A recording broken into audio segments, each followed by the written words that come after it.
함께 영광과 감사의 박수 올려드립니다. 오늘도 여전히 쓰시는 김미진 간사님 나오시겠습니다. 여러분들에게 오늘 또 큰 은혜의 시간 되기를 바랍니다.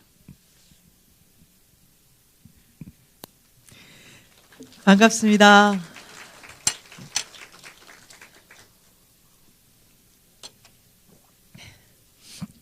이 나주 땅에 왔잖아요. 이 좀 치워주세요.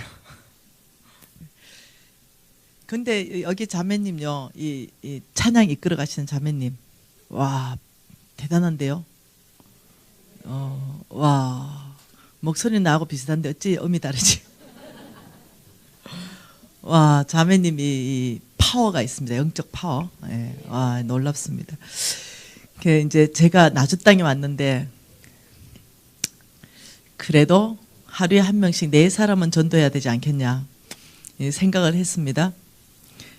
그래서 이제 오늘 구체적으로 전도할 사람의 이 묵상을 하다가 이 물색을 하다가 일단 밥집으로 가봐야 되겠다.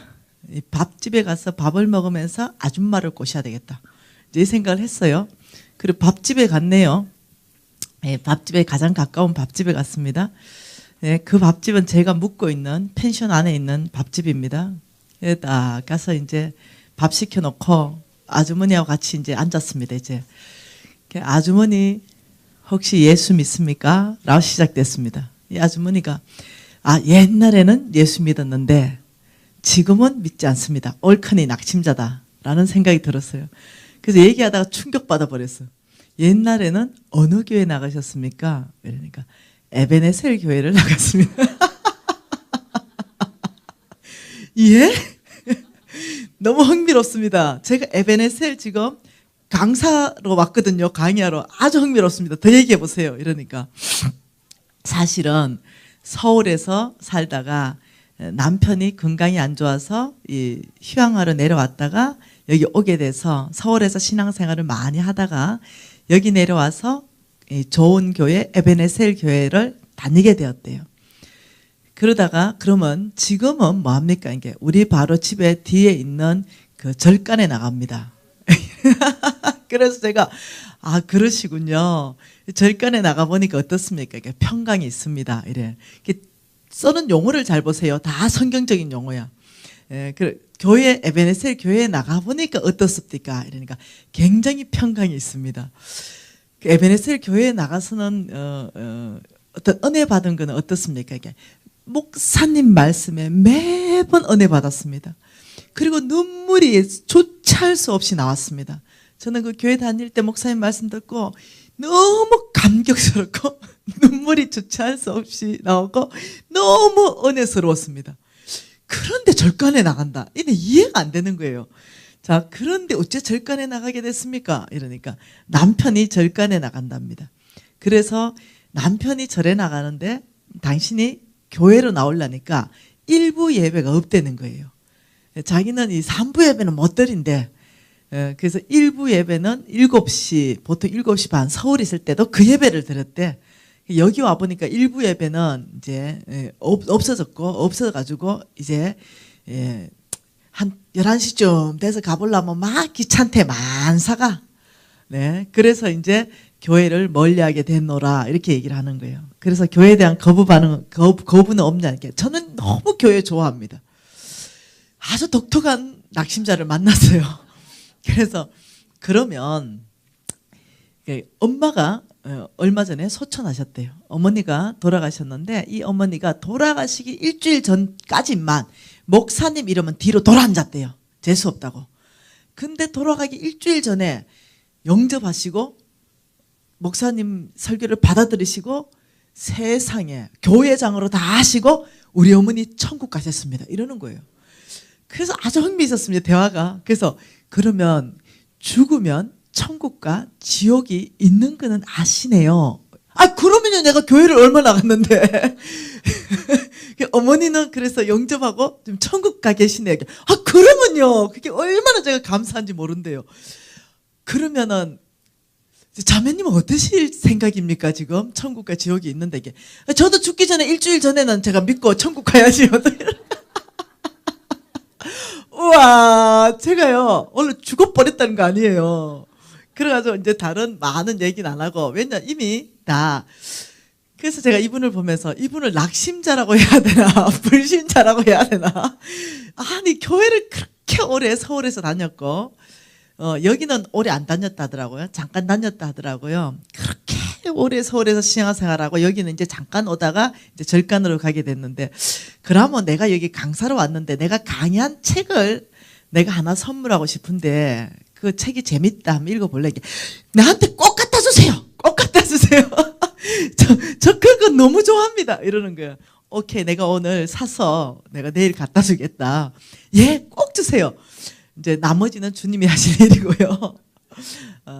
또 한 사람한테 또 갔습니다. 오늘은 찜질방 아저씨를 전도해야 되겠다. 그래서 찜질방 아저씨한테 갔습니다. 딱 강사님 어제 모습하고 오늘 사뭇 다릅니다. 어제는 화장한 모습을 보고 오늘 찜질방에서 화장을 지운 모습을 보니 이 아저씨가 아주 헷갈린 거예요. 이제 그래서 이제 오늘 잘 얘기했고, 그 아저씨가 또 조카라네. 네, 제가 뭔 얘기를 하려고 하냐면, 때를 얻든지 얻지 못하든지 그냥 저는 주의 복음을 전할 뿐이요. 그 다음 역사하시는 분은 그분입니다. 예, 여러분, 뿌리는 거는 우리가 뿌리지만 거두는 사람도 따로 있습니다. 내가 지금 뿌려서 열매 나지 않는다고 해서 그게 예수의 복음이 뿌려진 게 없어진 게 아니라는 거예요. 여러분이 뿌리면 거두는 사람이 또 다른 사람이 거두면 됩니다. 여러분이 만일 곧 뿌렸는데 그 사람이 서울에 가서 다른 교회에 또 가면 어떻습니까? 네, 하나님 나라지. 꼭 이 에베네셀 교회 안에만 무조건 다 데리고 와야 된다. 이 차원을 넘어서십시오. 네, 그러면 안 돼요. 내 교회, 내 거, 무조건 우리 교회 부흥. 여러분, 이런 저급한 차원을 훨씬 더 넘어서서 어느 차원까지 가야 되냐면 아버지의 나라 확장. 하나님 이 나주 전체의 복음화. 이래 가면은요, 하나님 어쩌면 이 교회를 채워버린다니까. 여러분이 내 거, 우리 거, 내 교회만 이래 되면요, 여러분이 부흥을 못 봐요. 항상 하나님 나라 원칙은 뭐냐면요, 그 넘어서 하나님의 나라, 정말 하나님의 나라가 이 땅 전체 안에 부흥하기를 보느냐. 그럼 여러분이 어디에 있든지, 제가 지금 나주에 있으면 내가 전도한 사람이 우리 교회에 데리고 가냐고요.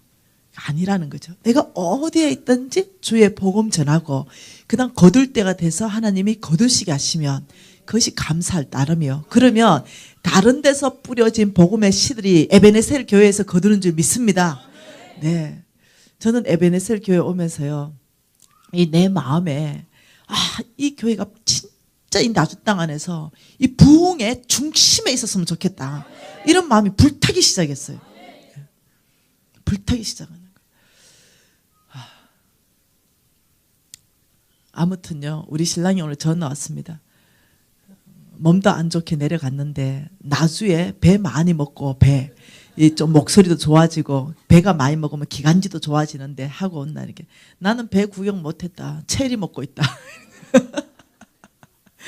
그러니까 웬 나주에 배가 없어? 이래. 아니 냉장고에 있는 것 같은데 이러면서. 하나님, 여러분, 하나님은 사람을 기다리십니다. 어떤 사람을 기다리실까요? 우리 하나님은 왜 기다리실까요? 우리 하나님은 사람을 기다리는데 어떤 사람을 기다리시고 왜 기다리실까요? 여러분, 모든 질문에 100% 성경이 답을 제시하고 있습니다. 여러분이 뭔가 궁금한 거 있으면 항상 말씀 안에서 답을 찾으려고 해야 됩니다. 내 지혜는, 내 생각에는 뭐 누가 말하던데, 여러분 이건 다 진리가 아니야. 오직 말씀이 하나님은 사람을 기다리시는가? 왜 기다리시는가?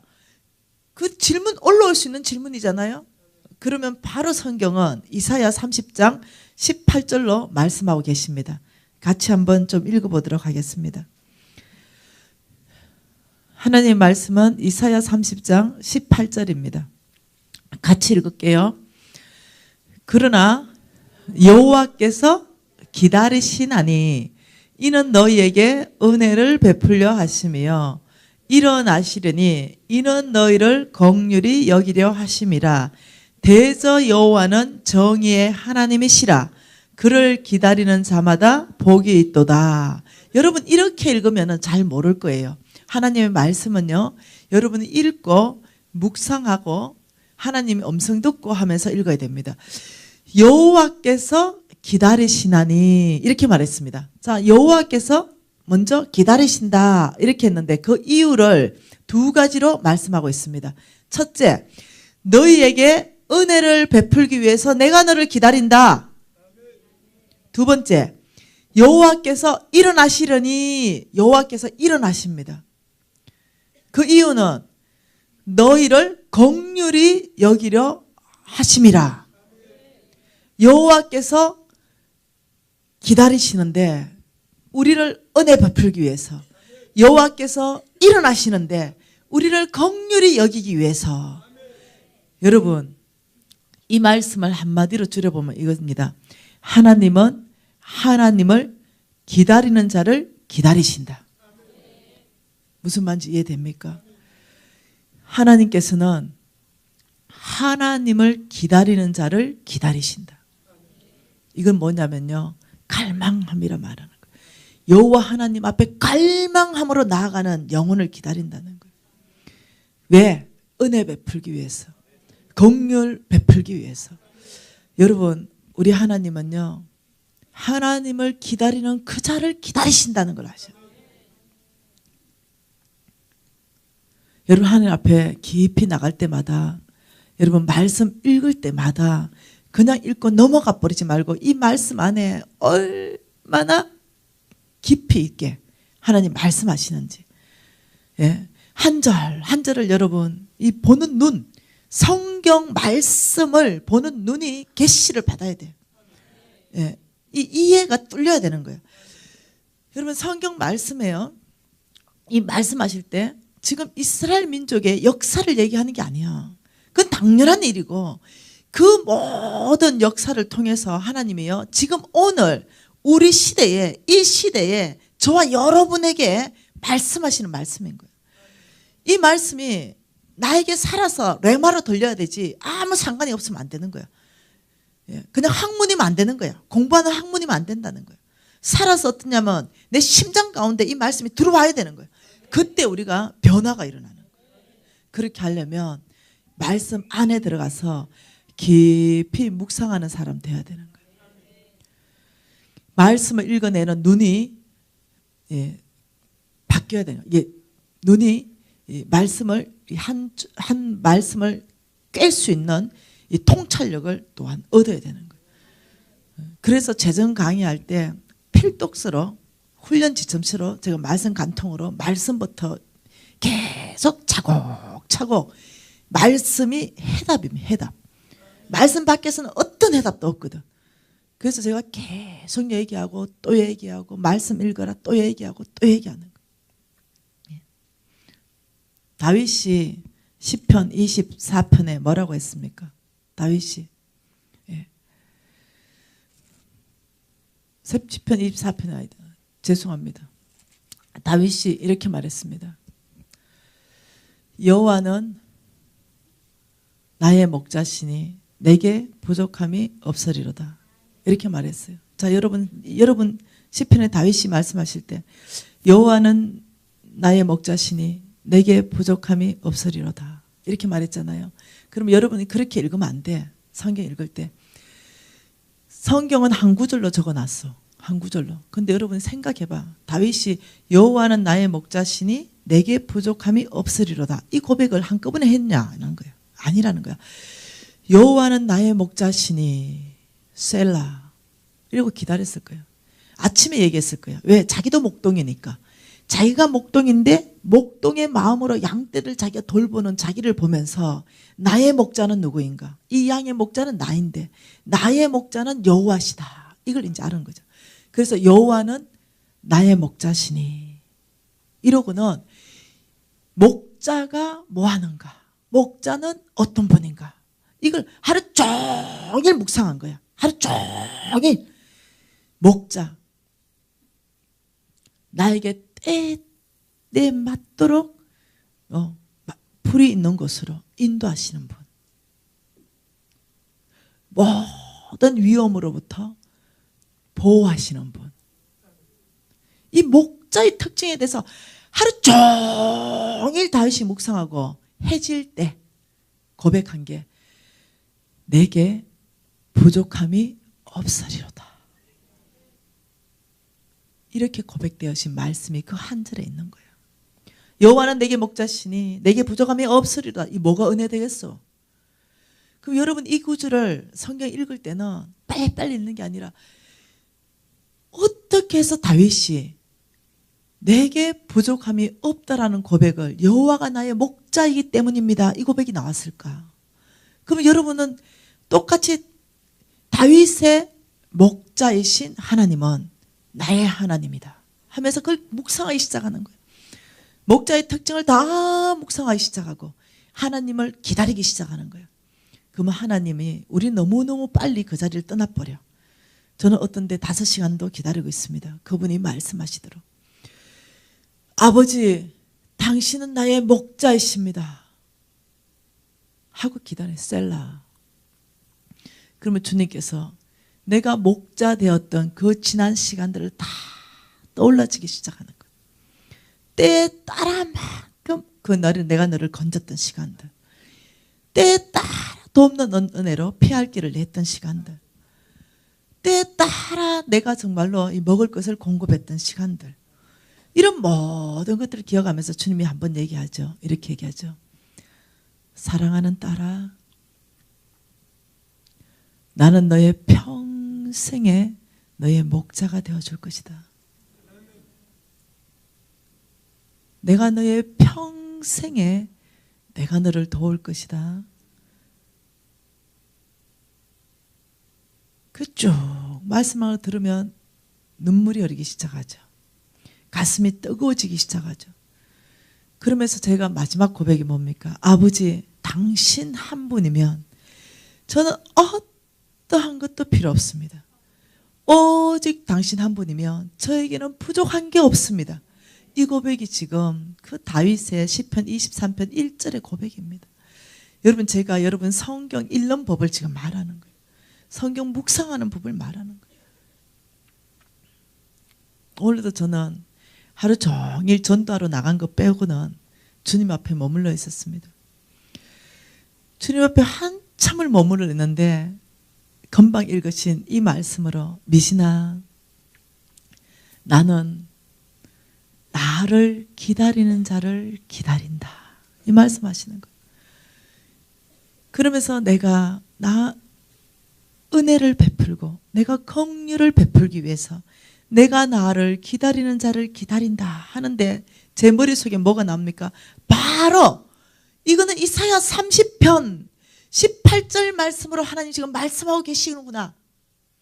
여러분 안에 뭐가 말씀이 있어야 말씀을 하지. 하나님이 여러분을 위로하고 격려하고 말씀하러 왔다가 머리를 열어보니 뭐가 하나도 없어. 뭐 격려하고 싶은데 그 좀 읽어놓은 말씀을 좀 다 끄집어내서 여러분을 좀 인도하고 싶은데 뭐가 있어야 인도하지. 성경을 하도 안 읽어가지고. 여러분, 저 돈 얘기하는 거 아니야. 우리 하나님이 여러분하고 너무 대화하고 싶은데 너무 말씀하고 싶고 여러분 앞날에 대해서 다 말하고 싶어. 여러분이 뭐 해야만이 이 광야에서 길을 이 여시는 그 하나님으로 따라가야 되는지 다 말하고 싶은데 뭐가 있어야 얘기하지. 어느 날 하나님이 저한테 말씀으로 말씀하기 시작했어요. 하나님은 저한테 말씀으로 많이 말씀하십니다. 미진아, 그럼 제가 쭉 말씀하신 걸 듣기 시작해. 그것은 이사야 43장 말씀이었습니다.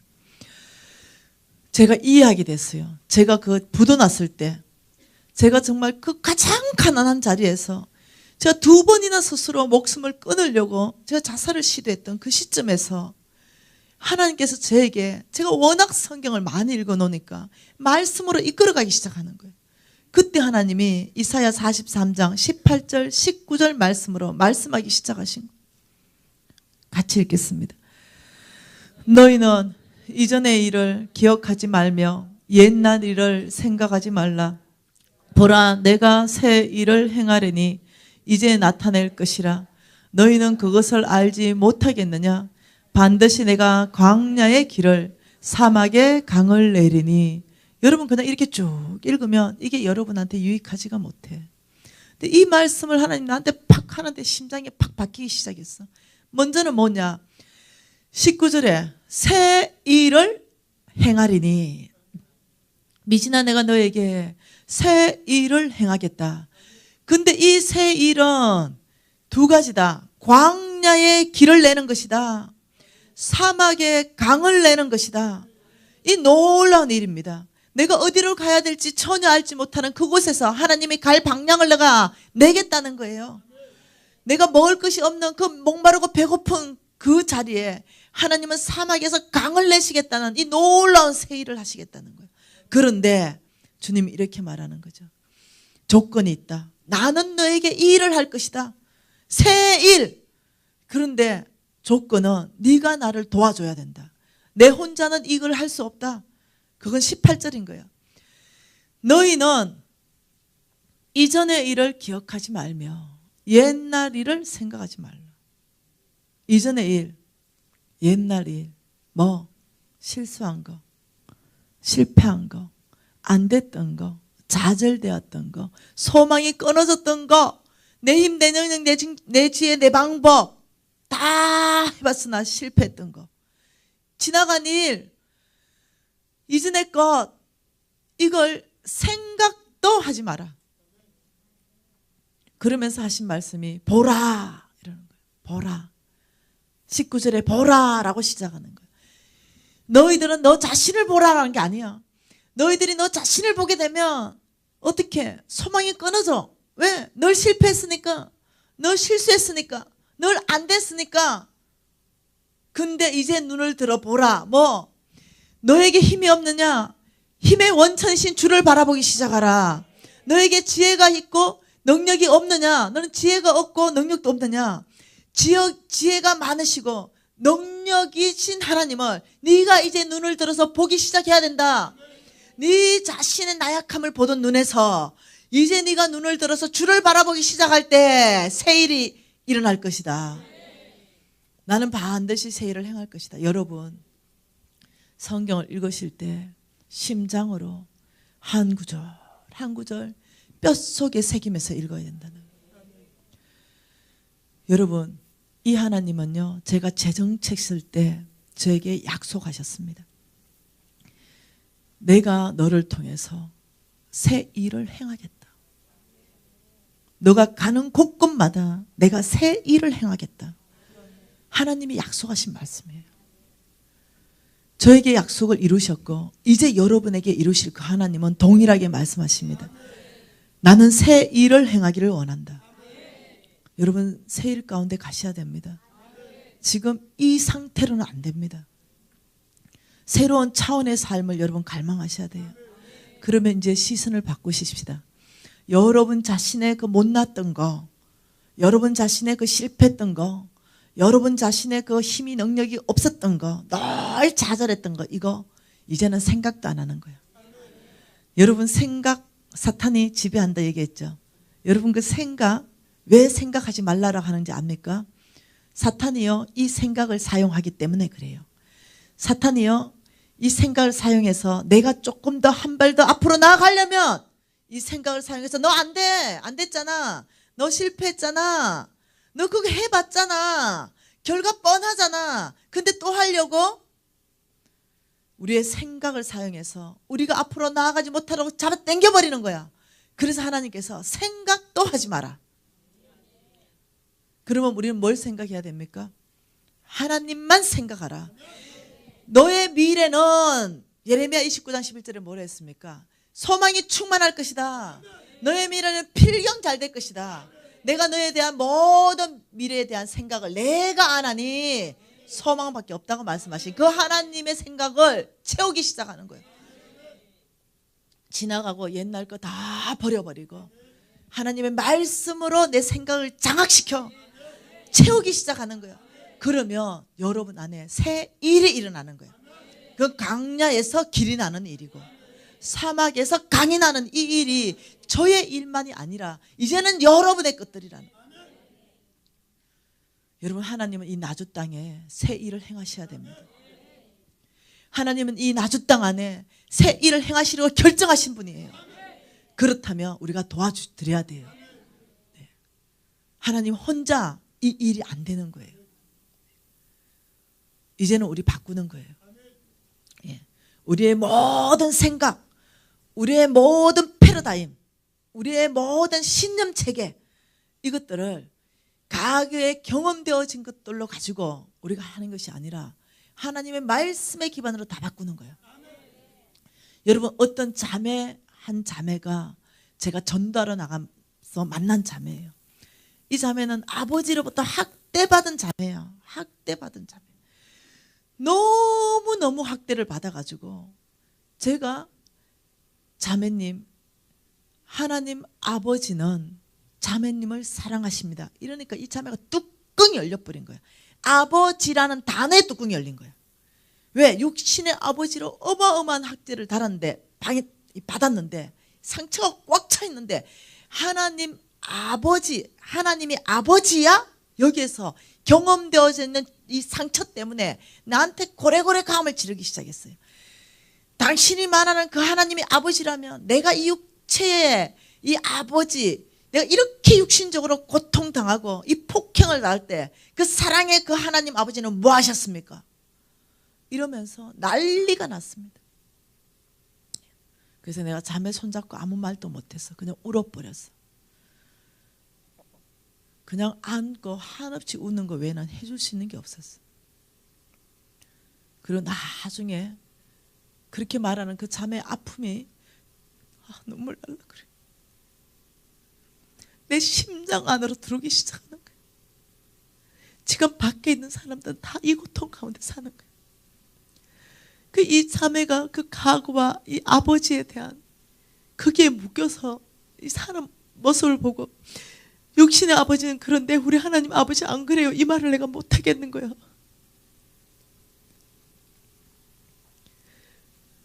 너무 마음이 아파서 그냥 한없이 그냥 안고 울어버렸어.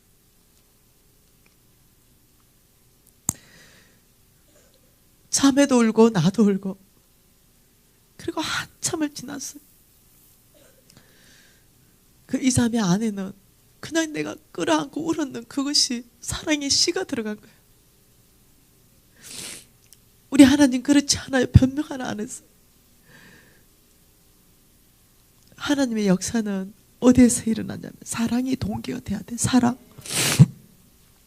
하나님이 이 자매를 얼마나 사랑하고 하나님 아빠가 이 자매를 얼마나 치료하고 싶어 하시고, 하나님의 이 자매를 보면서 이 육신적인 아버지의 상처받은 모든 것들을 다 그냥 씻어주고 싶은데 이 자매는 못 봐.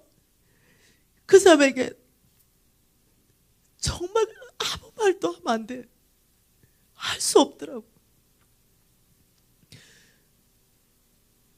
제가 전도하면서 느낀 거는 오직 그분의 사랑이 그들에게 흘러갈 때 열매 맺는다는 거.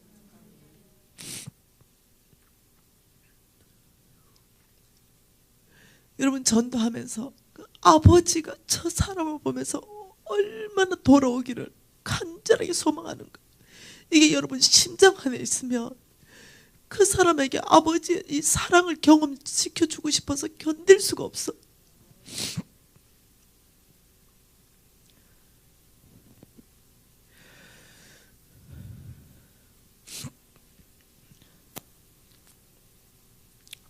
난 여러분이 돈 많이 벌어서 100억 헌금하는 거,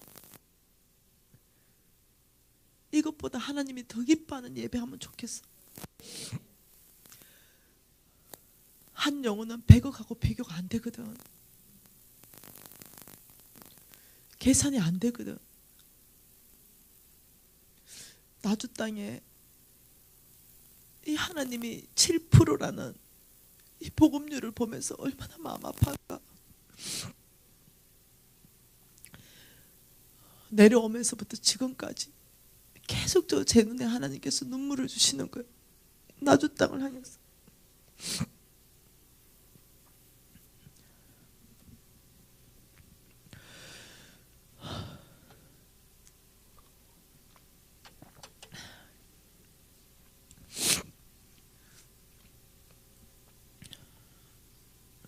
여러분, 우리 하나님 마음에 정말 우리 하나님이 이 나주 땅에 여러분 때문에 너무 감격해서 그냥 막 춤추시면 좋겠어. 이 에베네셀 교회 때문에 너무 감격해서 우리 하나님 막 춤추면 좋겠어.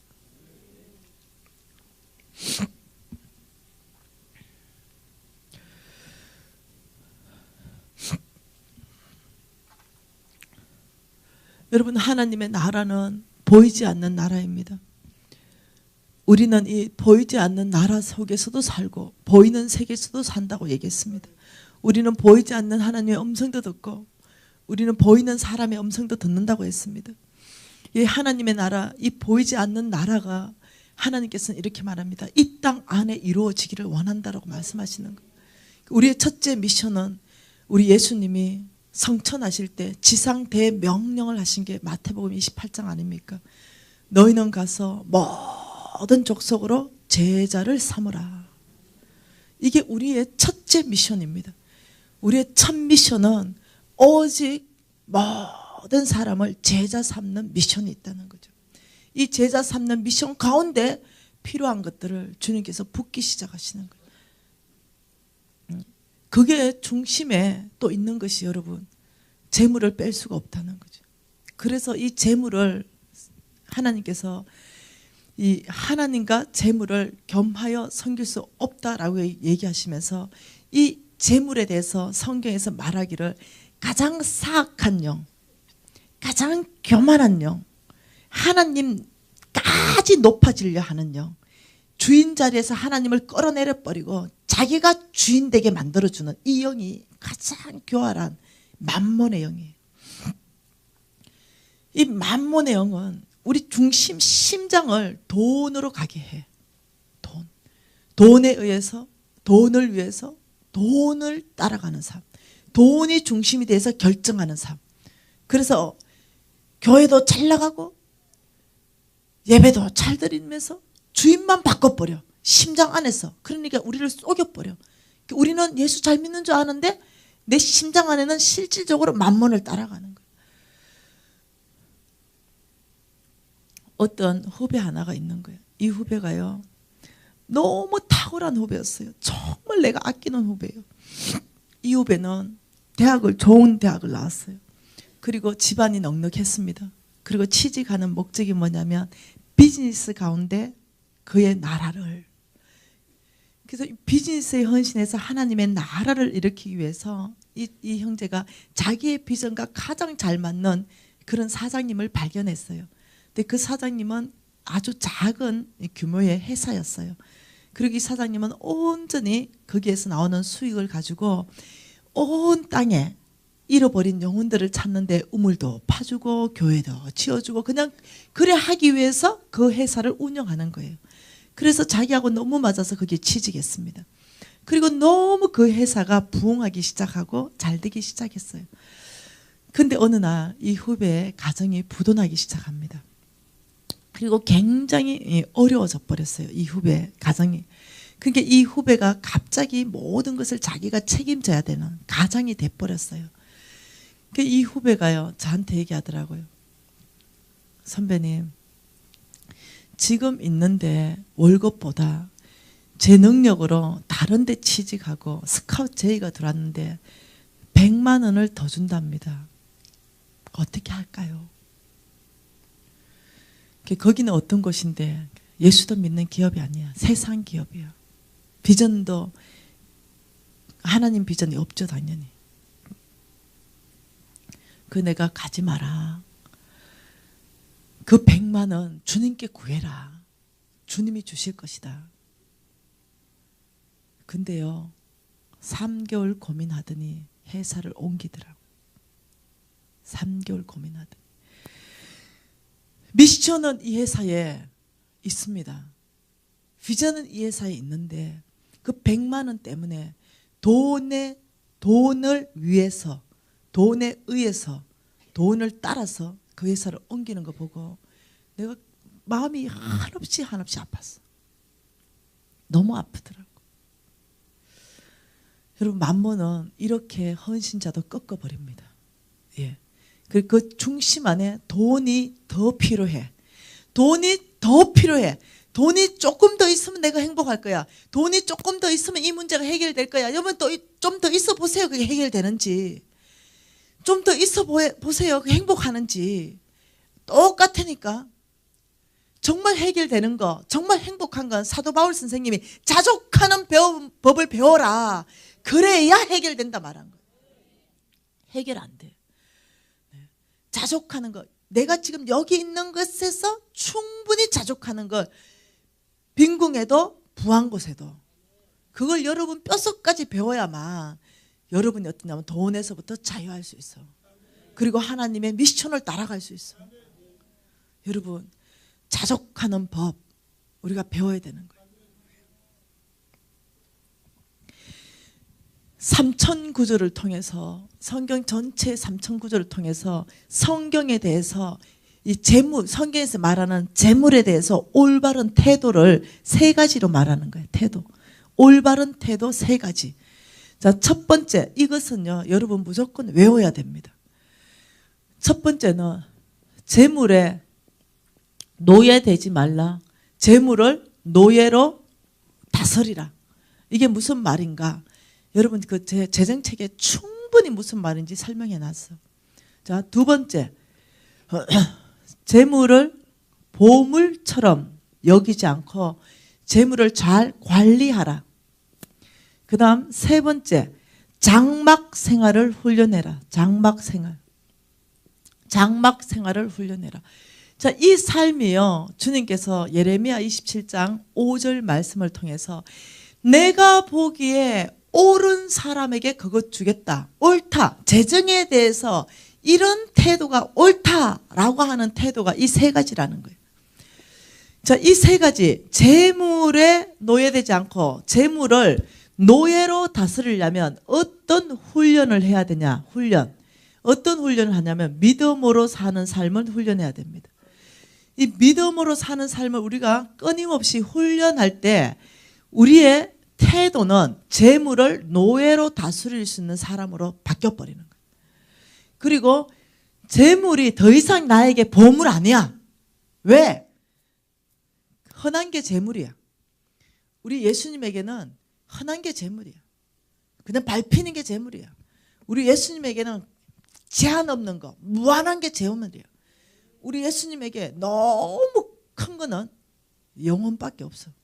그분이 가지지 못한 거, 그것밖에 없어. 그분이 잃어버린 거, 뺏어갔지, 사단이. 그걸 다시 찾기 위해서 목숨까지 내놓은 그 영혼, 그것만 큰 거예요. 그 우리한테 100억이 있든 200억이 있든 1억이 있든 10억이 있든 우리의 재물에 대한 태도는 크지 않아. 보물이 아니야.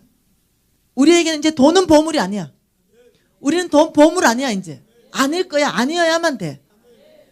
그럼 우리한테 보물은 뭐다? 영혼. 하나님의 보물, 그게 나의 보물 돼야 돼. 우리에게는 보물이 영혼. 그 외에는 없어. 우리 미션은 잃어버린 영혼을 천국 백성 만드는 게 미션이에요. 하나님이 우리한테 주신 미션이라니까요. 나는 내 이 비전을 모르겠다. 그러면 내가 이렇게 해요. 네 바보냐? 이래요. 내가.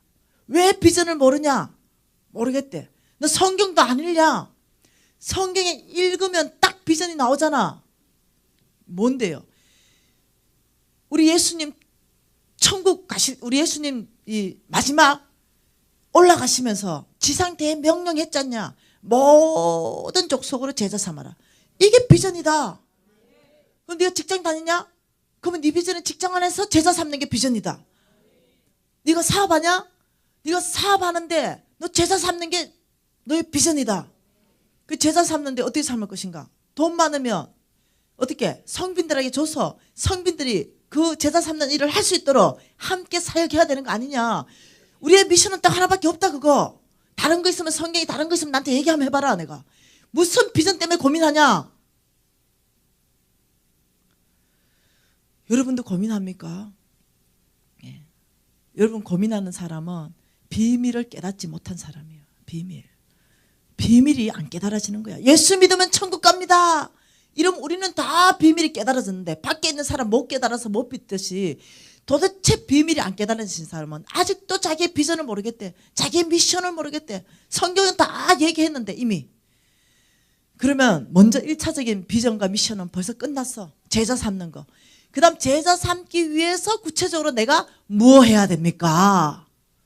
그러면 이제 사업도 할 수 있고 목사님도 될 수 있고 선교사도 될 수 있고 네? 전도자가 될 수도 있고 이해되나요? 그 통로는 이제 다양하다는 거지. 근데 근본적인 비전도 발견 못했다. 이거는 성경 안 읽고 성경에 계시가 없는 사람이에요. 여러분 우리 이제 재물이 보물 아닙니다. 네, 우리는 그냥 재물을 관리하는 거예요. 잘 관리합니다. 1억을 주던 우리가 10억을 주던 무조건 잘 관리할 거예요. 네, 그래 하려면 청지기의 삶을 살아야 가능합니다. 우리가 재물을 더 이상 보물로 안 하고 잘 관리하려면 우리는 어떤 훈련을 한다? 청지기. 아버지 저는 종놈입니다. 당신이 모든 것을 소유하셔서 저에게 맡기셨으니 저는 이제 이것을 잘 관리하겠습니다. 이렇게 하는 거예요. 이게 청지기입니다. 여러분 이제 어저께 다 아마 재물들을 주님 앞에 드렸을 거예요. 여러분 이제 재물이 없어. 여러분 이제 하나도 없다니까.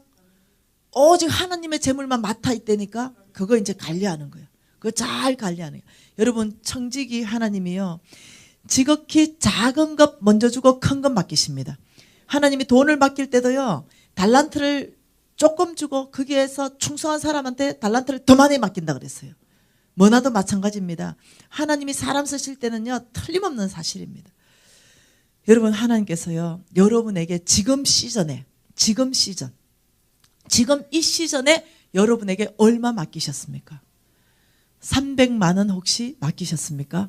직장을 통해서든 아니면 사업을 통해서든 지금 시즌에 300만 원 맡겼다면 이 300만 원을 잘 관리하는 사람에게 하나님은 500 맡긴다는 사실을 알아야 돼. 이렇게 말했지 보통은. 아이고 300은 5벌이가 없고요. 500 맡기면 내가 그때부터 관리 잘할 수 있고 1000만 원 맡기면 관리 잘해. 하나님 그거 안 속는다니까. 300만 원 가지고 여러분 어떻게 관리를 잘 하실래요? 네, 여러분 300만 원 가지고 잘 관리하시려면요. 물론 도와줄 수 있는 것은 그 워커북으로 도와줄 수 있어요. 관리를 어떻게 할 것인가. 여러분 300만 원 가지고 관리한단 말은 이거예요. 여러분 관리를 잘 못한다는 말 먼저 할게요. 이거죠. 300만 원 몽땅 다 쓰고 다 먹어버리고 네, 모자라니까 카드 할부 쓰고 또 모자라니까 마이너스 통장 대출 내고 또 모자라니까 담보대출 내고 또 모자라니까 신용대출 내고 이런 사람을 뭐라고 말하냐면 수입보다 지출이 큰 사람이다 이 말이에요. 300보다 더 많이 쓰는 사람. 이런 사람을 성경에서 이런 사람의 앞날에 대해서 예언해 놨죠. 여러분 따라하세요. 대부분 이렇게 사시니까. 첫 번째, 이래 사는 사람. 가난하게 된다. 수입보다 지출이 많은 구조. 첫 번째, 가난하게 된다. 자, 그런데도 계속 구조 조정 안 한다. 계속 지출을 많은 상태에서 살고 아버지 지금 내가 모자라서 그렇고요. 더만 주면 잘할 수 있습니다. 더 오는 일은 없다. 꼭 명심하세요. 지금 시즌에 주는 걸 잘 관리할 때 더 오는 게 있다는 거예요. 두 번째, 계속적으로 근데 지출 구조를 바꾸지 않는다면 두 번째 성경적 말씀은 뭐냐면 나는 곧 망할 거야. 시작. 나는 곧 망할 거야. 이게 성경적 말씀이에요. 가르침이에요. 첫 번째 가난하게 되고 두 번째는 망하게 된다는 거예요. 여러분 만몬은요. 최고의 전략이 이겁니다. 우리가 가진 것을 다 소비시켜버려. 우리가 가진 것을 다 소비시켜버리고 더 크게 소비시키려고 하고 있어. 빚을 내서라도 그거 사고야 말아야 되는 거야. 이게 만몬이 들어온 거지. 이걸 뭐라 하냐면 충동구매라 그래요. 충동구매 꼭 필요할 것 같아. 왜? 80% 세일하거든. 꼭 필요할 것 같아. 이거 사놓으면 꼭 어딘가는 좋을 것 같아. 대부분 90%는 필요 없는 거야. 대부분 90%는 없어도 되는 거야 당장. 그런데 만몬은 네, 그거 거기서 사게 만들어. 여러분 자 어떤 사람은 이렇게 말하죠. 내가 이 명품 가방, 이 무슨 똥 가방 하나 샀다. 이러면 못해. 뭐 카드 할부로 10개월 딱 꺼서 명품 가방 하나 딱 사고는 볼 때마다 감사해. 와, 나도 똥 가방 하나 있다. 이렇게. 근데 그 똥 가방 명품을 구입한 게 아니야. 그 사람은 뭘 선택했냐면 가난을 구입한 거야. 그 볼 때마다 내가 가난을 구입했구나. 볼 때마다 내가 가난해지겠구나. 명품이 아니라니까. 여러분에게 그 명품은 가난을 선물한 거라니까. 명품이 뭐 그리 중요하노? 여러분이 명품인데 뭘 걸친들 내보다 더 명품이 돼서 그게 날 빛나게 해줄 거냐? 여러분 이렇게 가난을 구입하면 되겠습니까? 오늘 집에 가봐. 구석구석을 한번 봐봐. 싹 다 여러분에게 가난을 선물한 물건들이 꽉 차 있을 거야. 냉장고 한번 열어봐봐. 먹지도 않는 뭐 생선 토막은 왜 그렇게 많아? 눈에 보면 다 갖다 사가오는 거야. 세일한다면 다 갖다 사가오고. 냉동실에 넣어놓고 먹지도 않아. 여러분 그거 볼 때마다 뭘 얘기해야 되는지 압니까? 참 나는 불의한 청직이다. 나는 참 재물을 관리 못했다. 남편 뼈 빠지게 돈 벌어주는데 몽땅 집에 다 살림 살아나온 거 보면은 뭡니까? 네, 가난할 수밖에 없는 살림 구조로 살고 있어. 여러분 하나님은 여러분에게 큰 것 맡기기 위해서 지금 시즌에 오는 그거 어떻게 관리하는가 본다니까. 그래서 300을 잘 관리하고 그 다음에 자 300밖에 나는 없다 이래 생각하지 마. 300이나 있어. 30도 없는 사람 많어. 300이나 있다. 그럼 뭘 해야 되느냐? 제일 먼저 해야 되는 거 물론 하나님의 것 떼지. 그 다음 뭐 해야 됩니까? 두 번째 해야 되는 거 물론 빚 있는 사람은 빚 갚는 것도 예산 세워야 되지. 네, 여러분 일단 지금 뭘 해야 되냐면 저축해야 돼. 저축. 예, 여러분 저축은요 하나님께서 하라고 명령하신 겁니다. 저축은 몇 프로 하는 것이 가장 지혜로운가? 20%. 버는 거에 20%. 저축도 엄청 많이 하려는 사람이 있는데 그거 인색함인 거 알죠? 20% 그 이상까지 저축 안 해도 되거든. 그런데 어떤 사람은 자꾸 저축 한번 해보래. 재미 무진하거든. 돈이 붙으니까. 그러니까 저축을 또 하고 하는 걸 자랑으로 하는 사람이 있어. 다른 사람한테 10원도 안 흘려보내면서. 이건 인색한 만몬이에요. 여러분 가급적 저축을 20%에서 30% 사이 이상 더 하지 마세요. 여러분이 평생 그렇게 저축한다면 여러분 걱정 하나도 없어. 요 300만 원 벌면 저축 60만 원인데 2, 3은 60만 원 해내나? 다 먹었잖아 이제까지. 300만 원 벌면 자 30만 원 11조 뗐다 칩시다. 자 60만 원 자 저축 뗐다 칩시다. 일단 100만 원이 없었어. 200가 살아나는데 여러분 20% 저축이 결코 작은 게 아니라는 거예요. 이것은 요셉의 지혜입니다. 풍년의 때에 흉년을 대비하라. 풍년의 때 여러분이 수입이 있을 때가 풍년의 때입니다. 하나님이 여러분은 수입을 주실 때가 풍년의 때예요. 우리의 인생 가운데는 수입이 없는 흉년의 때가 반드시 온다는 거야. 저 여러분 안에 온다는 거야.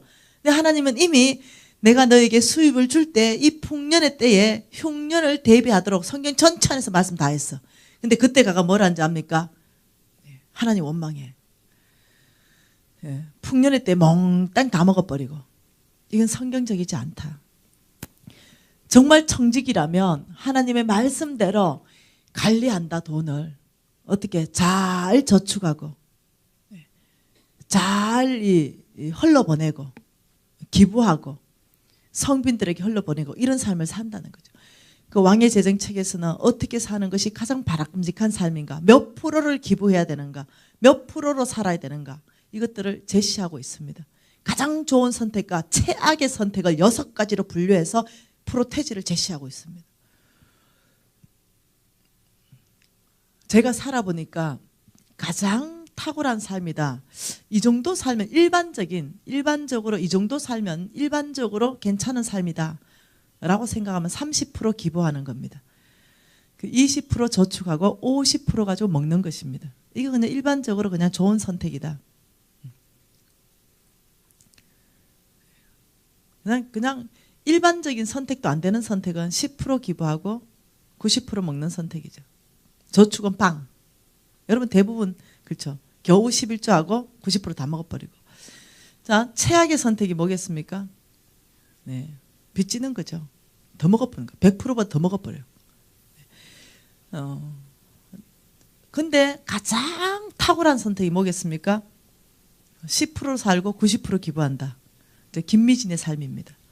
네, 10%인데도 네, 차는 수입차를 끌고 다니고 집은 60평에 살고 있고 옷은 남방을 입어도 50만 원짜리 넘는 거 입고 다니고 어째 생각합니까? 여러분하고 똑같은 남방이 아니야. 이 남방이. 여러분 제가 이렇게 말하는 것은 자랑하는 거 아니야. 도전이야. 도전.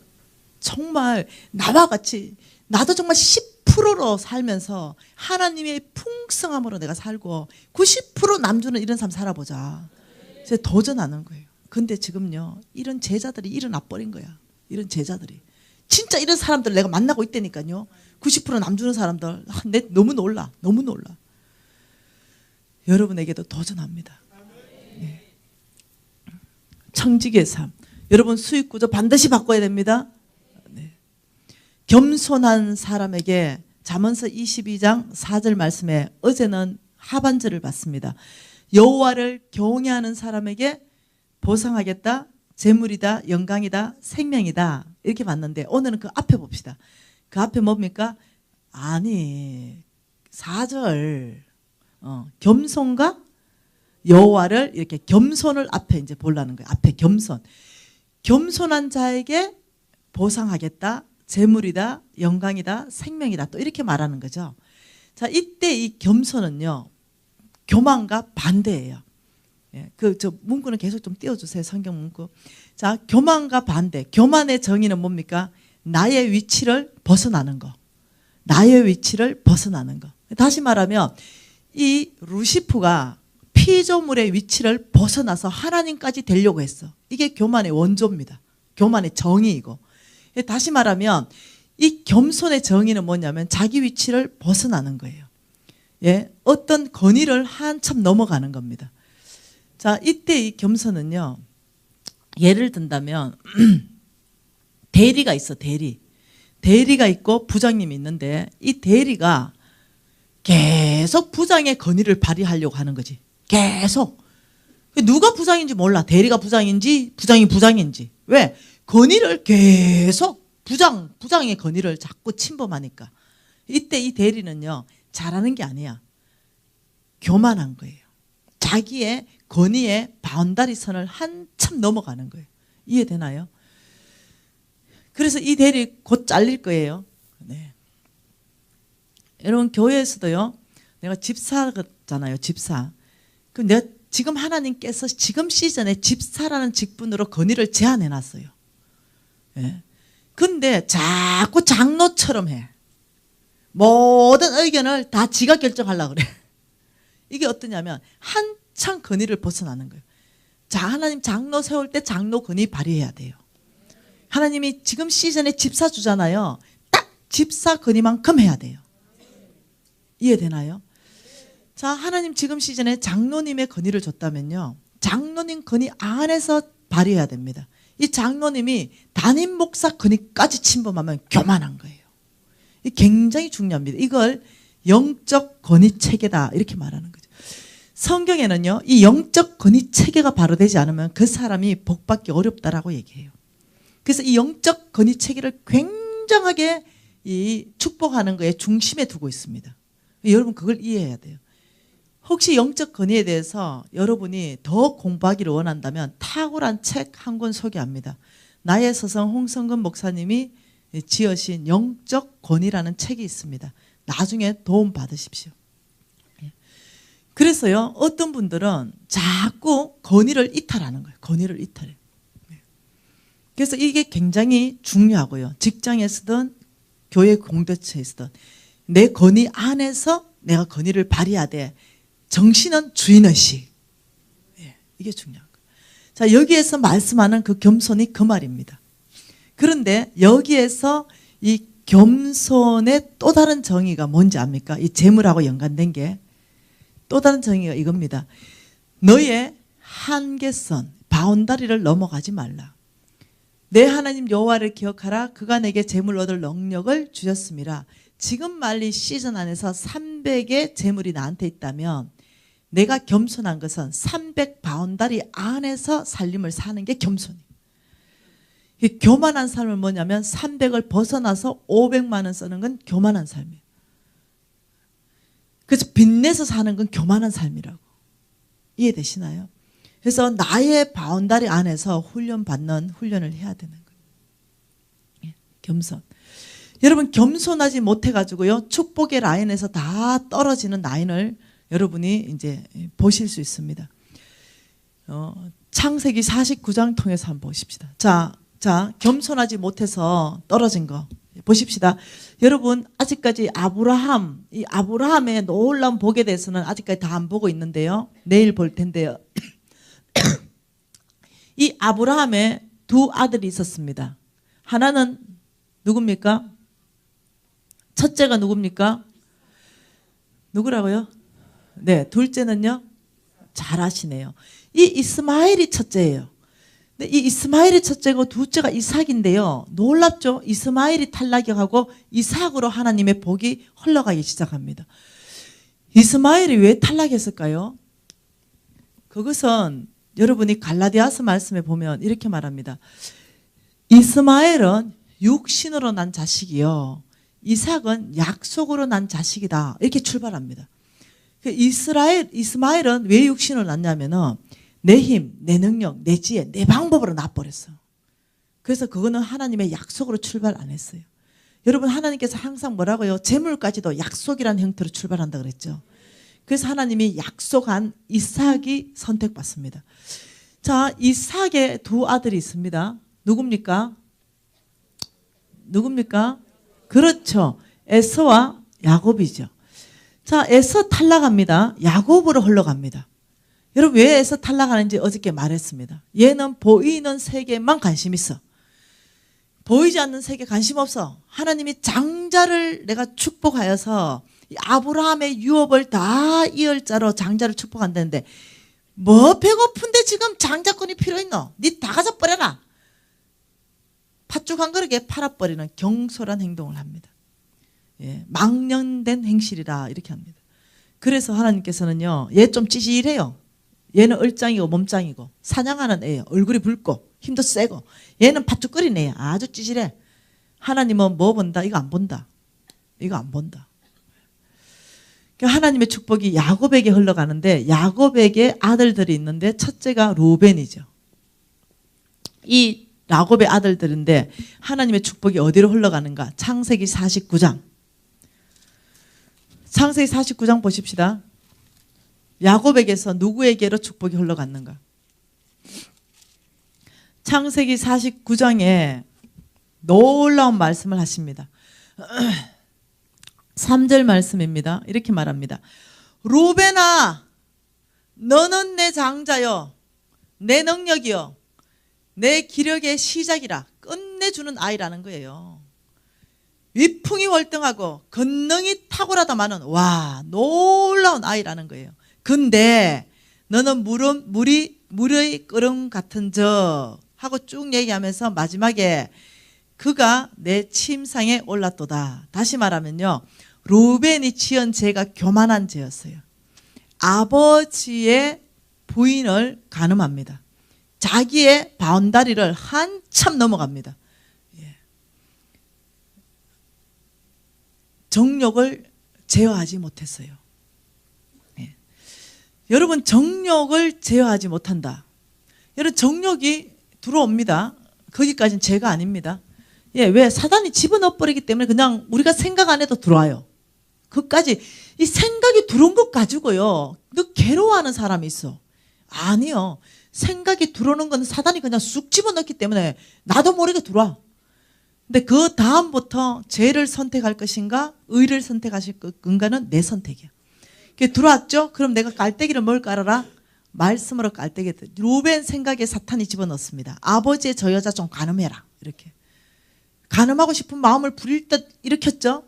그러면 루벤이 하나님의 말씀과 하나님의 성품을 깔때기로 깔았다면 어떻게 했겠어요? 물리쳤겠죠. 물러가라. 어찌 내가 아버지의 여자를 간음한단 말이야. 사단아 내 뒤로 물러가라. 이렇게 하고 그걸 선택하지 않겠죠. 근데 선택하기로 결정하고 모의를 했겠죠. 어느 때 어느 시간 아버지가 없는 틈을 타서 그 여자를 간음해야 되겠다. 이렇게 구체적인 계획을 했겠죠. 죄를 선택한 건 그때부터입니다. 생각이 들어오는 거는 그거는 죄가 아니야. 근데 내가 죄를 선택하는 거야. 그때부터는 죄가 잉태하고 결과가 낫게 되죠. 얘 정욕 말씀으로 제어하지 않았어요. 말씀으로. 교만합니다. 아버지 여자도 감히 주님께서 취하지 말라 했는데 그 권위를 한참 넘어가가지고 취하려고 하는 이 정욕을 말씀으로 제어하지 않는 이 아이 탈락합니다. 하나님의 그 축복에서 얘 탈락합니다. 그런데 탈락 안 할 수도 있었어요. 회개하고 돌이켰다면 얘 탈락 안 할 수 있었다니까. 근데 얘 회개하고 돌이켰다는 성경 구절이 없어요. 여러분 혹시 이런 누벤 같은 실수 물론 대상만 다르지만 하셨을 수도 있어요. 정죄감에 나는 탈락이구나 이게 아니라 회개하고 돌이키십시오. 그러면 주님은 다 용서하시고 새롭게 여러분을 쓰실 것이에요. 얘는 회개하지 않아. 루벤. 두 사람 또 회개하지 않은 두 사람이 또 나옵니다. 누구냐면 둘째와 셋째입니다. 5절입니다. 시몬과 레위입니다. 시몬. 시몬과 레위. 이 두 사람은요. 어떻게 탈락하냐면요. 시몬과 레위는 형제요. 그들은 칼은 폭력의 도구다. 그 쭉 읽어보면 마지막에 뭔 말을 하냐면요.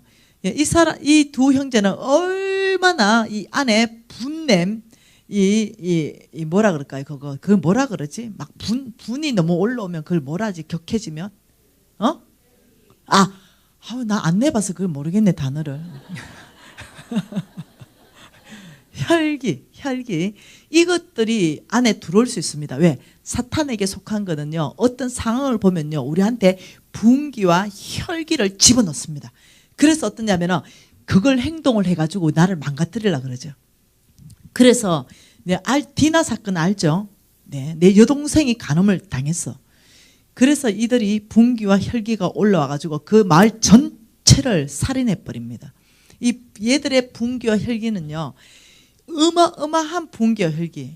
얘들 살아가는 이 삶이 쫙 다 보이는 거예요. 얘들 절대 회개하고 돌이켰다는 게 없는 거예요. 그래서 얘는 분기와 혈기가 들어왔을 때 들어올 때까지는 내 죄가 아니에요. 들어올 수 있습니다. 사탄이 넣어주니까. 그렇지만 선택은 내가 하는 거예요. 선택할 때 뭐가 깔때기다? 하나님의 말씀이 깔때기다. 분기와 혈기가 들어가 그걸 잡아버리기 시작하면요. 처음에 들어올 때 요만큼 들어오는데요. 점점점 내기 시작하면 이만큼해져요. 분기와 혈기의 특징. 점점점 눈덩이처럼 커져요. 그러나 처음에 부부싸움 조금 하다 나중에 칼부림까지 가. 뭔 말 이해되죠? 그 외엔 사단의 속성이에요. 처음에 조금 아무것도 아닌 가지고 티격태격 하는 나중에 이래 돼가지고 이 원장에 도장까지 찍게 해. 왜? 그걸로 이용해서 관계를 깨버리고 죽여버리는 게 사단의 속성이거든.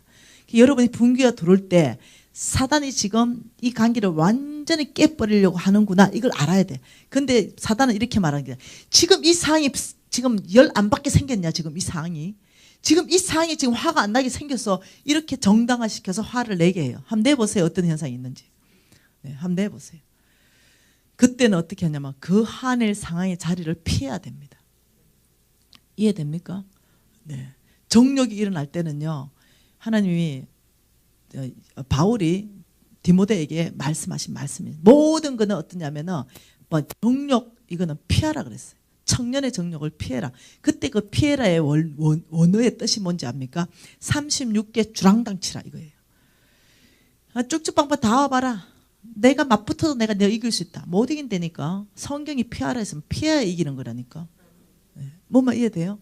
그래서 정욕의 자리가 이끌랑 빨리 피하는 거 이게 이기는 것이고 내 안에 분기와 혈기가 이끌으면 그 장소를 빨리 벗어나는 게 이기는 거예요. 그래가지고 1시간 2시간 지나면 여러분 알죠? 그 가라앉는 거 알죠? 가라앉죠? 그 주님 앞에 전심을 나가는 거예요. 불쌍히 여겨주십시오. 아버지 저 안에 평강을 부어주십시오. 아버지 저 불쌍히 제 이 분기와 혈기를 다스려 주십시오. 그런데 주님이 이렇게 반응하는 게 너무 지극히 성경적이기 때문에 은혜를 위해서 붓기 시작한다는 거예요. 딸아, 내가 네 마음을 이해한다.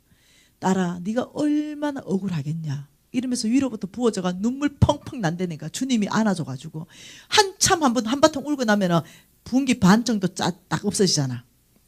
네. 하나님 안으로 도망가야 돼. 하나님 안으로.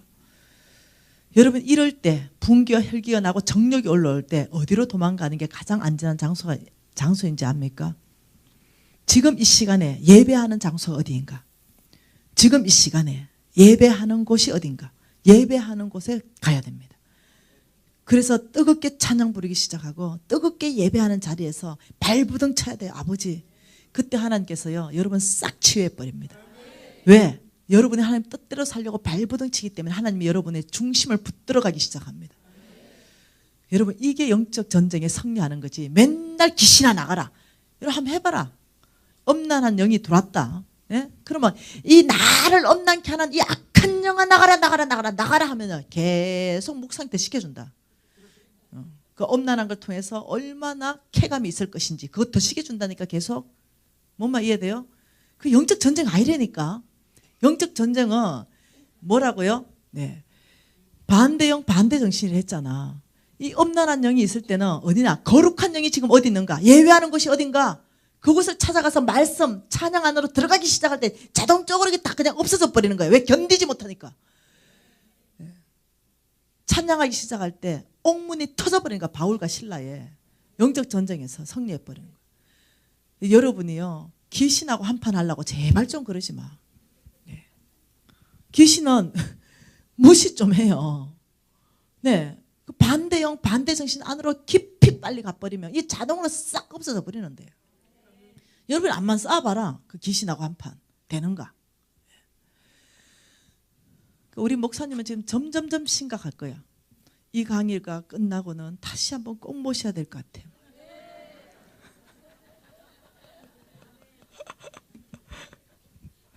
네. 아니 오고 싶은 마음이 있어가지고 나주 땅에 대한 이 마음이 너무 그래서 내가 우리 스승님 모시고 한번 와볼까 이런 생각도 있고. 사실 우리 스승님은요 사실 저도 좀 초청하기 좀 어렵잖아요. 시간적으로. 그죠? 근데 이제 우리 스승님은 나보다 딱 10배 어렵다 생각하면 됩니다. 네. 여러분 탈락하지 마십시다. 네, 우리가 지금 분기 냈다면 우리 그냥 하나님 안으로 피해서 회개하고 돌이키고 이 아브라함의 축복이 이삭을 통해서 야곱을 통해서 유다에게로 흘러갑니다. 유다야 너는 나의 찬송이 될 것이다. 유다에게 흘러가요. 이 유다에게 흘러간 이 복은 오늘날도 흘러가고 있다는 걸 여러분이 아셔야 된다. 그걸 알아야 된다. 오늘날도 흘러가고 있다. 누구에게 흘러갈 것이냐는 거죠. 화이팅. 누구에게 흘러갈 것이냐. 오늘날도 왜 그렇습니까?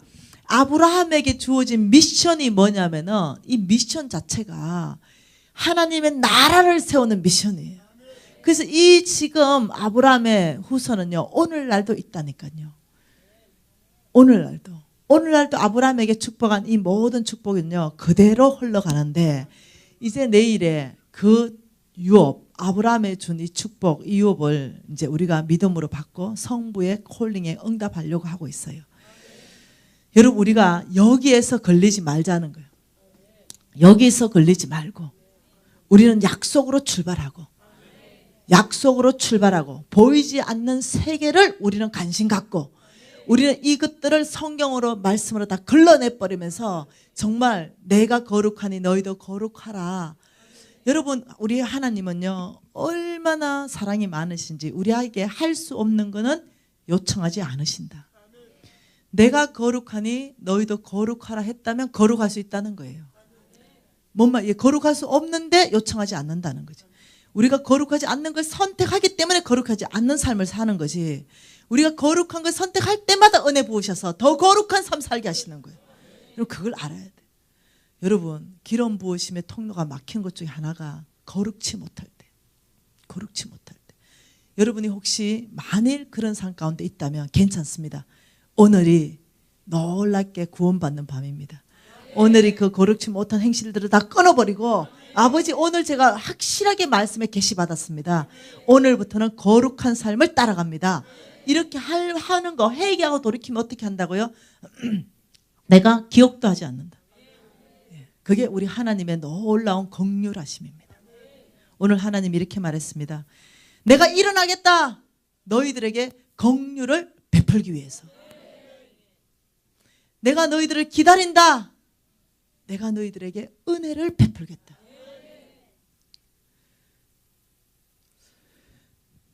여러분, 이 아브라함, 이 놀라운 축복의 이 후손 안에서 시편 2편 8절에서는 이렇게 말합니다.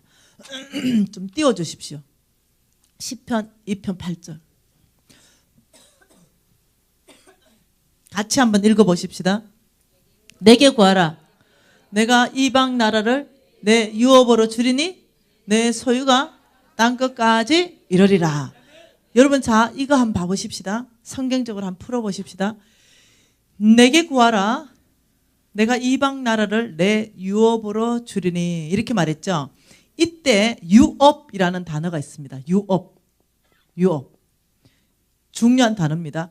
유업을 주리니 내 소유가 땅끝까지 이르겠다. 이렇게 말. 유업을 받고 그 다음 내 소유가 된다. 지금 이 말입니다. 자, 이때 이 유업을 무엇을 유업이라고 말하고 내 소유가 땅끝까지 된다라고 얘기하냐 이럽니다. 자, 먼저는요. 이 유업이라는 것은요. 아브라함에게 약속했던 유업이에요. 이해되나요? 이 아브라함에게 약속했던 이 유업은요. 하나님의 나라를 세우는 유업입니다. 이 나라를 위해서 땅 주겠다, 자손 주겠다, 내가 너를 복에 거는 삼겠다, 이 모든 걸 이루어가기 위해서 내가 너의 물질을 부족함 없도록 채워주겠다. 이 약속이거든요. 이 유업은 아브라함을 통해서 계속적으로 흘러와서 오늘날까지 이 유업을 받는 사람이 있어요. 그걸 제가 성경으로 증명할 거예요. 오늘날까지. 그래서 이 유업은요, 굉장한 이 유업을 받았다 그러면요, 결핍이 없어요. 영적으로, 정서적으로, 재물적으로 결핍이 안 일어나요. 예. 이 유업은, 예, 아브라함은 장막 생활을 했습니다. 창세기 13장에. 예, 아브라함은 한번 보십시다. 여러분 창세기 13장 보세요. 자, 창세기 12장에서 여러분 1절부터 2절, 3절 같이 한번 읽어 보십시다. 여호와께서 아브라함에게 이르시되 너는 너의 고향과 친척과 아버지의 집을 떠나 내가 내게 보여줄 땅으로 가라. 내가 너로 큰 민족을 이루고 내게 복을 주어 내 이름을 창대하게 하리니 너는 복이 될지라. 너를 축복하는 자에게 내가 복을 내리고 너를 저주하는 자에게 내가 저주하리니 땅의 모든 족속이 너로 말미암아 복을 얻을 것이라 하신지라. 이에 아브라함이 여호와의 말씀을 따라갔다. 이 말은요, 말씀을 따라갔다. 이 말은요, 믿음으로 살기로 결정했다. 이 말이에요. 믿음으로 산다는 뜻이 뭐냐면은 여호와의 말씀을 따라가는 삶이거든. 그게 믿음으로 사는 거거든. 그게 다시 말하면 하나님께서 아브라함에게 이 네 가지 복을 얘기할 때 아브라함이 약속을 딱 듣고 받고 믿음으로 살기로 결정했다. 이 말이에요. 그래서 그 말씀을 따라갔는데 그 따라가니까 창세기 13절에 보니까 2절에 보니까 아브라함에게 가축과 은과 금이 풍부하였더라. 아브라함에게 약속 중에 가장 빨리 온 약속이 뭐냐면요, 재물입니다. 그래서 이삭이 그냥 농사만 뿌렸다면 100배야. 이 아브라함 패밀리 안에 하나님께서 가장 먼저 부으신 복이 재물의 복이었어요. 그래야 왜? 하나님 나라를 사거든. 하나님 나라를 만들어 가거든. 그래서 얼마나 풍부하게 했는지요, 말도 못합니다. 네, 그 떠나올 때 그 우상 만드는 데라의 자식이 뭔 그래 바리바리 싸들고 왔겠습니까? 근데 얼마 안 돼가 재물이 어마어마하게 불어나가지고 이거 롯도 함께 왔는데 롯하고 아브라함하고 같이 살 수 없어가지고 초원이 막 부족할 정도로 됐다는 거예요. 여러분 아시죠? 이 사건 아시죠? 그래서 목자들이 싸웠습니다. 이 목자가 싸울 때 아브라함이 이제 우리 싸우지 말자 이러면서, 자, 창세기 10장입니다. 이렇게 말합니다. 9장에 아브라함이 말합니다. 조카에게 내 앞에 온 땅에 있지 아니하냐, 나를 떠나가라. 내가 자하면 나는 우하고 내가 우하면 나는 좌하리라. 야, 여러분 여기서 아브라함의 마음 좀 보소. 삼촌인데 말입니다. 내가 먼저 좋은 땅 가지려 그럴 거 아니에요. 내가 이 땅 차지할게. 니는 다른 땅 가져가라. 원래 이렇게 많이 해요, 사람들은. 근데 이 삼촌이 조카한테 뭐라는지 압니까? 네가 온 땅이 있는데 네가 자하면 내 우하고 네가 먼저 선택하면 내가 나머지 거 할게. 네가 제일 좋은 땅, 그 땅 네가 다 가져라. 이 말이에요. 이 삼촌, 넉넉함. 이미 아브라함 마음은요, 이 사람이 너그러운 마음이 있는 사람이에요. 그러니 롯이 10절에 이에 롯이 눈을 들어 요단 지역을 바라본즉 소알까지 온 땅에 물이 넉넉하니 여호와께서 소돔과 고모라를 멸하시기 전이었으므로 여호와의 동상 같고 애굽 땅 같았더라. 다시 말하면 여호와의 시선, 여호와의 눈에는 소돔과 고모라 땅이 어떻게 보인다고요? 여호와의 동상 같아. 엄청나게 애굽 이러면 엄청나게 풍부한 거, 너무너무 좋은 땅 같이 보이는 거야. 이게 롯의 시선입니다. 자, 지금 두 시선을 지금 소개합니다. 자, 하나님의 시선. 하나님의 시선 이렇게 말하죠. 13절에 소돔 사람은 여호와 앞에 악하며 큰 죄인이었더라. 자, 롯의 시선은 소돔 땅을 바라보면서 어떻게 봤다고요? 여호와의 동상 같고 뭐 애굽 땅 같아. 하나님의 시선은요? 하나님의 시선은요? 악하고 큰 죄인이 있는 땅이다. 롯의 시선과 하나님의 시선이 완전히 달라. 여러분 여기에서요 14절에 보면 이렇게 말합니다. 롯이 아브라함을 떠난 후에 여호와께서 아브라함에게 이러시되, 여러분 자, 롯하고 같이 있을 때 하나님이 오신 게 아니에요. 롯이 다 떠난 후에 하나님이 여호와께 나타나신 거야. 여호와가 아브라함에게 나타나신 거야. 그리고 이렇게 말합니다. 아브라함에게 너는 이제 눈을 들어 너 있는 곳에서 북쪽과 남쪽과 동쪽과 서쪽을 바라보라. 보이는 땅을 내가 너의 자손에게 영원히 주겠다. 그리고 16절에 뭐라 하는지 압니까? 17절에 너는 일어나서 그 땅을 종과 행어로 두루 돌아봐라. 그것을 내가 너에게 주겠다. 종과 행어로 발로 모든 땅을 지금 다 준다는 거야. 여러분 자 보세요. 롯이 떠난 후에, 이건 보통 얘기가 아니야. 롯이 떠난 후에 하나님이 아브라함에게 어마어마한 약속을 하는 거야. 종과 행을 다 너 다니는 만큼 줄게. 동서남북을 네가 바라보는 만큼 줄게. 여러분, 하나님이 여러분에게 오실 수 없는 롯의 요소는 뭡니까? 하나님이 여러분에게 이 엄청난 약속을 이루기 위해서 여러분에게 오셔서 말씀하지 못하게 막는 롯의 요소, 롯의 시선은 뭡니까? 육신적인 것, 정욕적인 것, 이 세상적인 것, 보이는 세계의 것. 여러분, 이 롯의 요소를 오늘 제거하셔야 됩니다. 하나님께서 약속을 하셨는데 이걸 내가 받아 누리지 못하는 거, 하나님이 나한테 오실 수 없는 거, 이 롯의 요소, 늘 보이는 땅에 다인 것처럼 사는 나의 롯의 요소. 돈이 최고이고 통장의 잔고가 최고이고 내 명예가 최고이고, 여러분의 롯의 요소는 뭐냐는 거예요. 하나님께서 다루시고 싶은 이 롯의 요소, 저는 알지 못해요. 어떤 사람은 명예를 쫓아가는 명예가 롯의 요소일 수 있습니다. 어떤 사람은 하나님의 비전이 아니라 나의 목표를 향하여 질주하는 게 롯의 요소일 수 있습니다. 어떤 사람은 정말 이 거룩한 것들이 문제가 돼서 롯의 요소가 될 수 있습니다. 도대체 여러분의 롯의 요소는 뭡니까? 어떤 사람은 정말 믿음이 없는 것이, 하나님 말씀을 절대로 믿지 않는 것이 롯의 요소가 될 수 있습니다. 여러분의 롯의 요소가 여러분 안에서 제거될 때 하나님은 오셔서 약속하기 시작합니다. 동서남북을 바라봐라. 보이는 땅을 주리라. 종과 행을 두루 다녀봐라. 내가 너 다니는 만큼을 내가 주겠다. 여러분 오늘 이 밤 이 세미나를 통과하면서 적으십시오. 나의 롯의 요소, 하나님이 약속을 받을 수 없는 나의 롯의 요소는 뭔가? 하나님의 약속을 이룰 수 없는 나의 롯의 요소는 무엇인가? 성령께 물어보세요. 아버지, 나의 노소 요소는 무엇입니까? 내가 이 노소 요소를 이번 기회에 뿌리 뽑겠습니다. 아버지, 내가 다 제거하면서 하나님이 저에게 오셔서 약속하실 수 있도록 제가 내 할 도리를 하겠습니다. 그래서 여러분, 이 노소 요소가 여러분 안에서 제거되기 시작할 때 하나님은 신실하신 분이십니다. 그분은 아브라함에게 나타나셔서 약속하신 그 하나님은 여러분에게 약속하실 것입니다. 그리고 내가 너를 쓸 거다.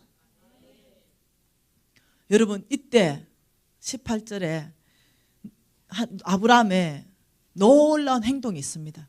이 17절까지 하나님이 롯이 떠나고 난 다음에 이 아브라함을 엄청나게 쓰시기 위해서 하나님이 약속하고 18절에 아브라함의 행동이 놀랍습니다. 이에 종가형을 다 주겠다 이러니까 이에 아브라함이 장막을 옮겨 헤브론에 있는 마므레 상수리 숲에 이르게 거주하며 거기에서 여호와를 위하여 제단을 쌓았더라 이렇게 말했는데, 이 18절 한 절 가지고 여러분 우리가 무엇을 볼 수 있냐면, 이 장막 생활을 하기 위해서 아브라함이 단순한 삶을 훈련했다는 거죠. 단순한 삶.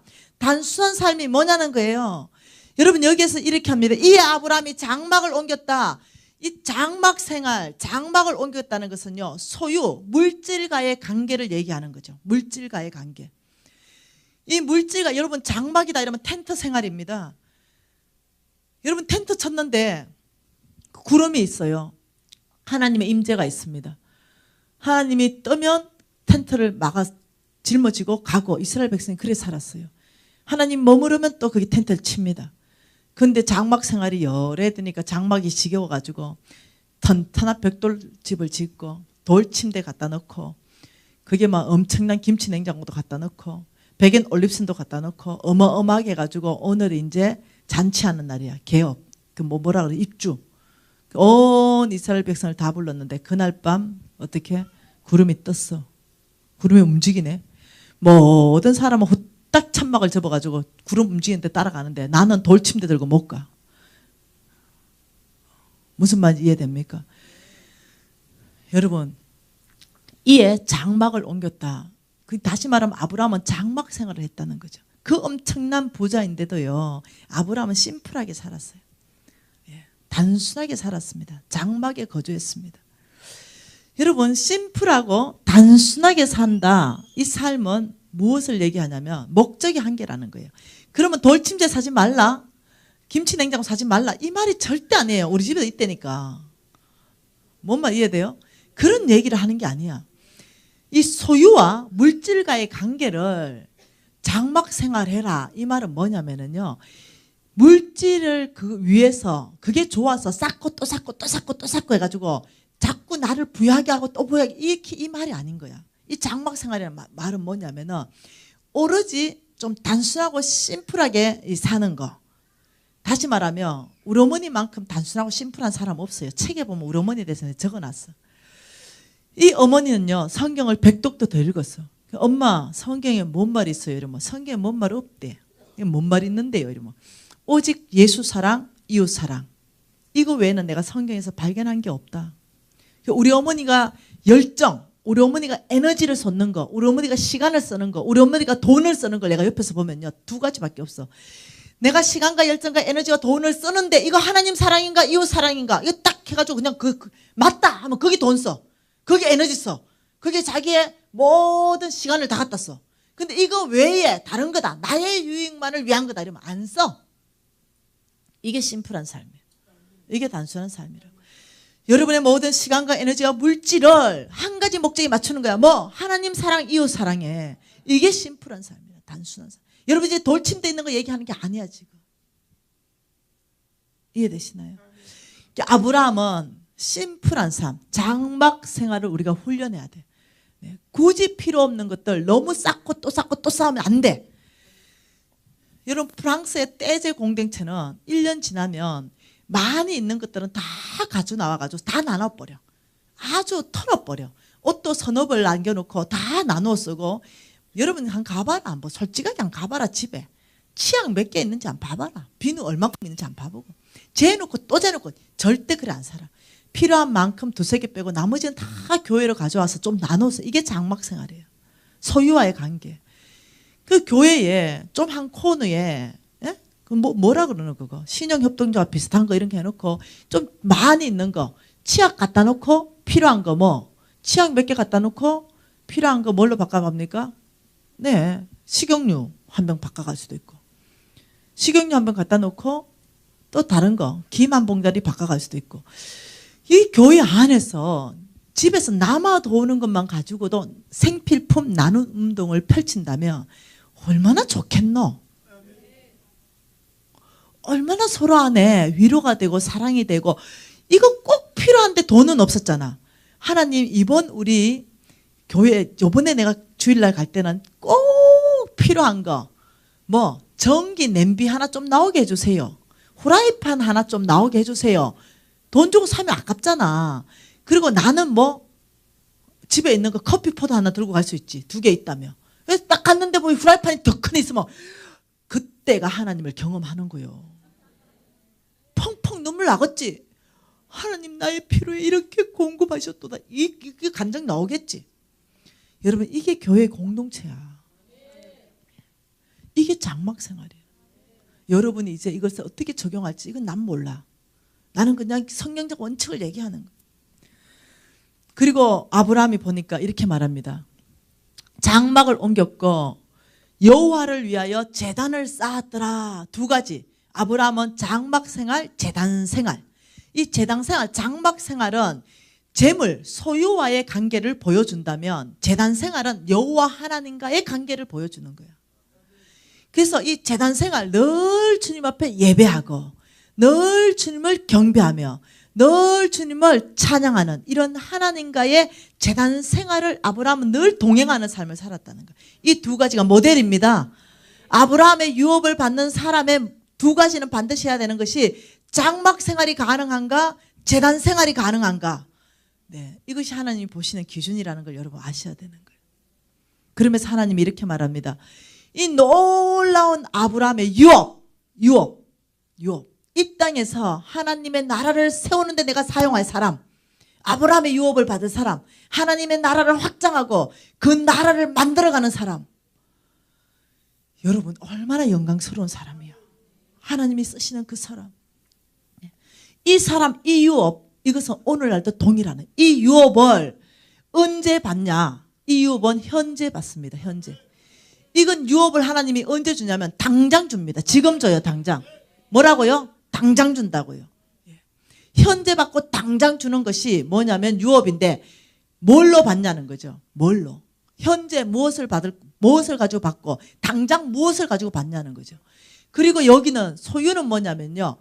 이거는 당장 오늘 받는 겁니다. 오늘. 근데 이거는 미래의 나의 것이 돼. 미래에. 요거는 언제 받는다? 오늘 받는다. 요거는 언제 받는다? 미래의 나의 것이 됐는다. 이해되나요? 저는요, 그날, 오늘 당장 이 유업을, 아브라함의 유업을 나의 것으로 다 취해서 받았습니다. 근데 이 유업을 나의 소유로 만들어내는까지 하나님께서요, 5가지가 필요하다 그랬어요. 5가지. 1, 2, 3, 4, 5. 5가지가 너희들이 있어야만이 오늘 당장 받은 이 유업이 미래에 4년 후에 5년 후에 미래에 너의 것 된다. 너의 것. 소유는 뭡니까? 내 것 됐다 이거예요. 하나님의 약속이 나의 것으로 됐다 이거예요. 하나님의 약속이 정말로 나의 것으로 되어서 그 약속대로 내가 그 삶을 살게 된다는 거죠. 저는 지금 그 삶을 살고 있잖아요.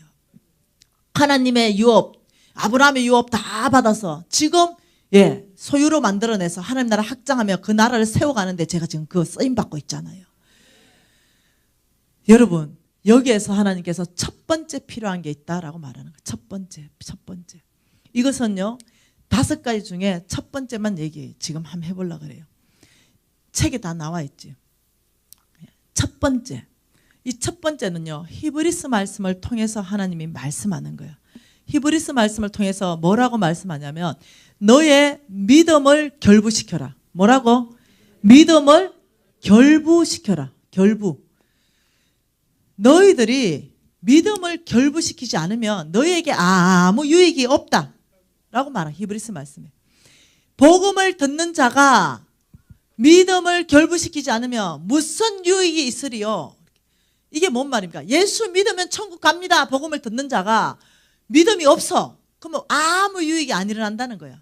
다시 말하면 아브라함의 이 유업을 오늘 당장 현재 너의 것으로 말씀으로 믿음으로 만일 준다면 만일 어떠냐 말씀 안에서 이 아브라함의 모든 유업은 너의 것이라고 하나님 말씀하시는데도 내가 믿음이 없어.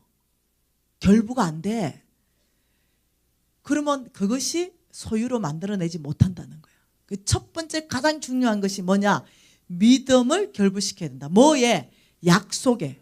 뭐에? 약속에. 하나님의 약속에 나의 믿음을 결부시킬 때 반드시 먼 미래에 혹은 가까운 미래에 나의 것, 그 약속이 그대로 집행돼서 내 것 돼버리는 거야. 그래서 그 믿음을 결부시키는데 그 믿음을 결부시키는 것은 말씀에 나의 믿음을 반응시키는 거야. 아버지 말씀에 이 유업이 다 나의 거라고 말하니 이거는 나의 것입니다. 이렇게 반응하는 사람이 믿음으로 결부시키는 사람이에요. 그러면 이 유업, 아브라함의 유업하고 나하고 뭔 상관 있나? 아브라함. 자, 아브라함 이 유업은 놀라운 거죠. 왜? 하나님의 나라를 온 땅 안에 만들어내는 거기 때문에 확장시키고 세우는 거기 때문에 이게 오늘날 누구를 통해서 하나님은 이 아브라함의 유업을 소유로 만들어내게 하시냐면 갈라디아서 말씀입니다. 갈라디아서 3장 29절입니다. 여러분 이 말씀은 놀라운 말씀이에요. 갈라디아서 3장 29절 같이 읽겠습니다. 너희가 그리스도의 것이면 곧 아브라함의 자손이요 약속대로 유업을 이을 자니라. 아멘입니까? 너희가 그리스도의 것이면 이게 뭔 말입니까? 예수님이 나의 구주입니다 고백한다면 우리가 그리스도께 속해 있다 이 말이에요. 너희가 그리스도의 것이냐? 이러면 우리가 아멘 이러면 이렇게 합니다. 아브라함의 자손이다 그러면 이때 이 자손은요 원어로 보세요. 씨가 뭡니까? 아들이라는 뜻이에요. 아들. 너희가 그리스도의 것이면 아브라함의 아들이요. 그래서 약속대로 유업을 이을 자다. 여러분 제가 이제 조금 돈이 있잖아요. 우리 가문에 유업이 있을 거 아니에요? 제가 이제 죽으면 우리 가문의 모든 유업을 누구를 통해서 이어야 됩니까? 나의 씨, 우리 아들. 왜? 내 씨기 때문에. 그 아들이 나의 유업을 이어야 됩니다. 믿음의 유업도 이어야 되고요. 가문의 그것도 이어야 되는 거예요. 그래서 하나님이 뭐랍니까? 너희가 아브라함의 씨요. 왜? 그리스도의 것이 되었기 때문에. 그래서 하나님이 약속한 약속대로 유업은 이 유업이야. 유업. 이 유업은 아브라함이 약속한 건 4가지. 내가 너에게 땅 주겠다. 사람 주겠다. 내가 너에게 복의 근원 삼아 주겠다. 그리고 내가 이걸 이루기 위해서 하나님 나라를 세우기 위해서 재물 다 주겠다. 여러분 저 이거 다 왔습니다. 그죠? 저는 온 땅에 아이들을 먹이고 있죠. 예. 지금 이 아브라함의 유업 저에게 그대로 다 왔습니다. 그리고 이 소유 정말 나의 소유로 다 땡겨졌어요. 근데 여기에는 뭘 해야 되냐? 믿음이 결부돼야 돼. 하나님의 약속의 말씀이 뭐라고 하냐? 믿음을 네가 결부시켜야 이 유업이 너의 것 될 것이다. 네, 7절 말씀 같이 읽겠습니다.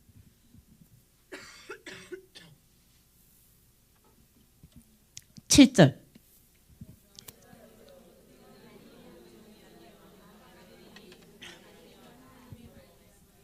그런즉 믿음으로 말미암은 자들은 아브라함의 자손인 줄 알아라. 그 지금요 믿음이 없으면 아브라함 자손이 아니라는 거야. 인정을 안 한다는 거야. 그 9절에 또 뭐랍니까? 믿음으로 말미암은 자는 믿음 있는 아브라함과 함께 복받는다. 여러분 이 말씀이 이거예요. 여러분이 이 유업 하나님이 주시는 이 아브라함과 함께 복받는 이 유업이 이 네 가지 유업을 여러분이 그렇구나. 내가 아브라함의 씨구나. 내가 아들이고 딸이구나. 그래서 하나님은 오늘날 나를 아브라함의 아들로 나를 아브라함의 딸로 하여 아브라함에게 축복한 모든 축복을 나를 축복하시고 나를 통해서 온 땅에 하나님 나라를 세우는 것이 이것이 하나님의 계획이구나. 이 깨달아서 해야 돼. 그리고 어떻게 해요? 아버지, 저는 시시한 사람이 아니군요. 저는 이 아브라함에게 약속한 이 모든 약속을 제가 유업으로 다 받았군요. 아버지 이제는 나를 통해서 하나님 나라를 확장하는데 저를 쓰시기를 원하군요. 이렇게 반응해서 여러분의 믿음을 하나님의 말씀에 결부시켜야 돼요. 그래야 이것은 나의 것 된다는 거예요. 여러분 오늘날 하나님이 아브라함의 후손을 찾습니다. 예. 저와 여러분들을 아브라함의 씨로 인정하시고 저와 여러분을 축복하셔서 온 땅에 하나님 나라를 확장하는데 저와 여러분을 쓰시기를 원하십니다. 여러분 오늘 이 말씀에 반응해야 되겠습니다. 예. 오늘 뭘로 받는다? 오늘 이 유업 뭘로 받는다? 오늘 받고 당장 받고 현재 받아야 되는데 뭘로 받는다? 믿음으로. 하나님이 이렇게 말했습니다. 내가 사람이 아니다. 나는 인생도 아니기 때문에 후회하지 않는다. 어찌 내가 내 말한 것을 실행하지 않겠느냐? 여러분 민수기 23장 19절 말씀은 중요합니다. 외우세요. 나는 사람이 아니니 거짓말을 하지 않으시고 나는 인생도 아니니 후회가 없도다. 어찌 내가 내 말한 것을 이루지 않겠느냐? 어찌 내가 실행하지 않겠느냐? 여러분 하나님이 말씀하셨습니다. 너희가 그리스도의 것이면 아브라함의 씨요 아브라함의 아들과 딸이기 때문에 약속대로 무슨 약속? 하나님이 하신 그 약속대로 이 모든 아브라함의 유업을 이을 자가 바로 너다. 이 하나님의 말씀에 여러분 믿음으로 우리 응답하십시다. 우리가 손을 높이 들고 아버지 오늘 이 아브라함의 합법적 후손 씨 아버지 이 성부 패밀리 아브라함의 합법적 아들 딸로 콜링하셨는데 아버지 이 삶을 제가 살아내겠습니다. 아버지 이 유업을 제가 오늘 이 시간에 받겠습니다. 지금 당장 받겠습니다. 아버지 저를 축복하여서 온 땅에 하나님 나라를 사용하는데 아버지 저와 저의 가정을 써 주시옵소서. 여러분 우리가 간절하게 나가야 되겠습니다. 손을 높이 드세요. 네, 여러분 갈망하며 나가세요. 아버지 오늘 이 유업을 나의 것 만들겠습니다. 우리가 주여 삼창하면서 기도하기 시작하겠습니다.